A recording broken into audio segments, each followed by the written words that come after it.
En el primer tiempo de la Iglesia, después del día de Pentecostés y cuando ya las comunidades empiezan a caminar, hasta más o menos el año 60, es decir, 30 años después de la crucifixión, muerte y resurrección de Jesús, lo que circulaba en las comunidades era la tradición oral, es decir, los testigos contaban la experiencia que tuvieron con Jesús, con los apóstoles.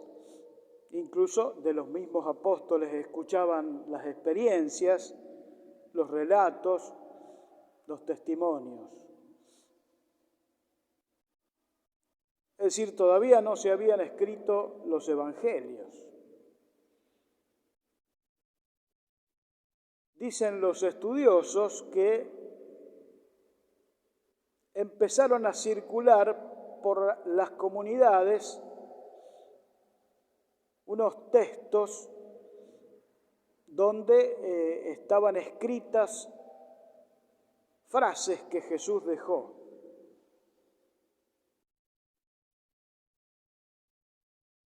Y este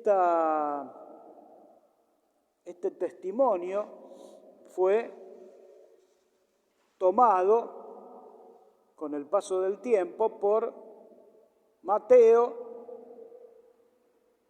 y por Lucas, que hoy leímos. Es decir, este texto refleja esos dichos de Jesús que circulaban por las comunidades, como una de las fuentes de las cuales se sirve Mateo y se sirve Lucas para escribir el Evangelio. La otra fuente que van a tener las comunidades después del año 60 va a ser el Evangelio de Marcos, que es el primero que se escribe. Estos que yo les contaba que circulaban por las comunidades no llegó a nosotros. Hasta el momento está desaparecido. Pero sí está reflejado, como les decía, en Mateo y en Lucas. Estos textos que circulaban en las comunidades, o en la mayoría de ellas, los técnicos estudiosos de la Escritura los llaman la fuente Q, que como les decía, no se encuentra, está desaparecida, pero está muy bien reflejada tanto en Lucas como en Mateo. Y desde allí los estudiosos han reelaborado este texto, que es prácticamente lo que nosotros leímos hoy, más unos cuantos textos más. Mateo ubica esto que leímos recién en el Sermón de la Montaña. Es ese especie de libro que está al comienzo del Evangelio de Mateo, donde están las bienaventuranzas y donde están estos dichos de Jesús, que son la nueva ley del reino.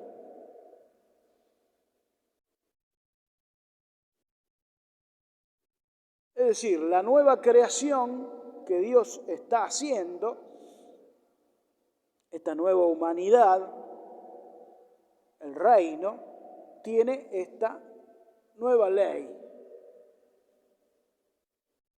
que si ustedes la van viendo paso por paso, renglón por renglón, se dan cuenta que estamos ante una exigencia tremenda,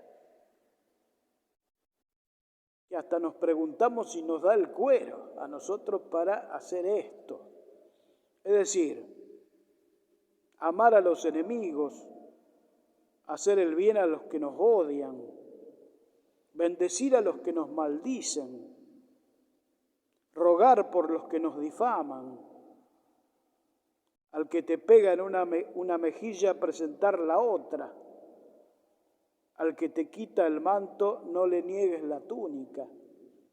Da a todo el que te pida, y el que toma lo tuyo, no se lo reclames, etc. Llegamos exhaustos a terminar de leer esto. Si esto no nos da el cuero, nos supera. ¿Y qué podemos decir entonces de esto? Y que esto es realmente así, esto nos supera. Espontáneamente no nos sale esto. Entonces nos encontramos ante cómo es.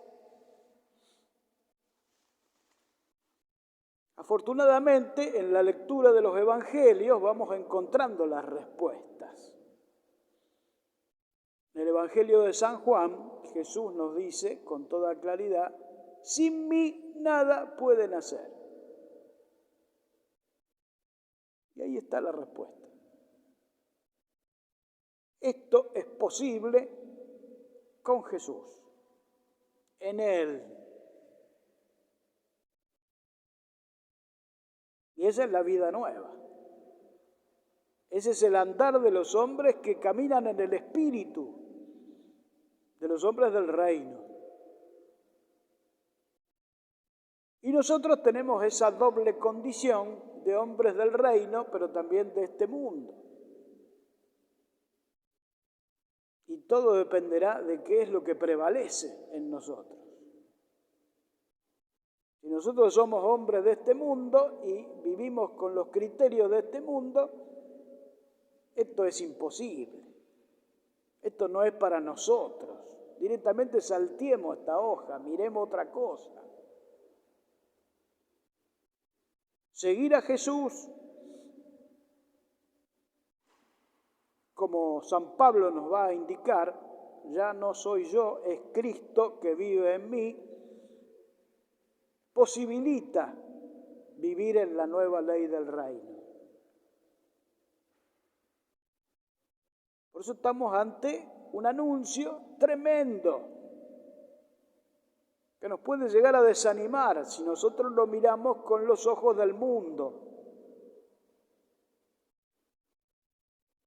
Pero el Señor va haciendo su obra en la medida en que nosotros lo dejamos, y en esa misma medida vamos a ir incorporando los criterios estos de las bienaventuranzas del Sermón de la Montaña, lo que leíamos recién en el Evangelio de Lucas.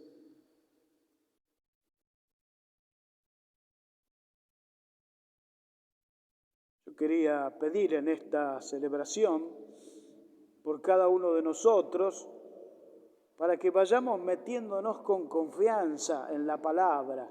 Estamos en un mes muy particular, que es el mes de la Biblia, porque es el mes que está dedicado a San Jerónimo, que fue el gran traductor de la palabra desde los idiomas originales al latín, en la primera traducción que se hace importante y que se llamaba la traducción esta como la primera y la que fue como referencia hasta no hace mucho el Concilio Vaticano II como la gran traducción del latín o en el latín de las lenguas originales.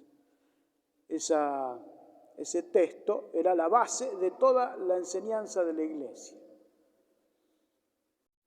Así que, digamos, este San Jerónimo fue aquel que dejó a la Iglesia el testimonio de la traducción a las lenguas más cercanas a nosotros, y por eso el gran maestro de la Escritura, y por eso el mes de la Biblia. También para que nosotros nos animemos a meternos en la palabra sin desanimarnos, justamente porque estos textos nos sorprenden, nos dejan con la boca abierta y no sabemos muy bien cómo llevarlo a nuestra vida.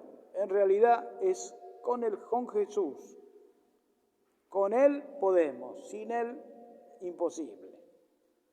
Por eso mirar entonces la palabra con mucho respeto, pero también ver el sendero que Dios está marcando para una nueva humanidad. El mundo va por otro lado, el mundo tiene otros criterios, el mundo tiene otras metas. Nosotros tenemos esta, que a veces nos descoloca, sin embargo es posible. Como todos los santos, lo vemos en su vida, lo van reflejando, lo van mostrando. Sus caminos son los caminos que tiene que seguir el pueblo de Dios, especialmente los discípulos.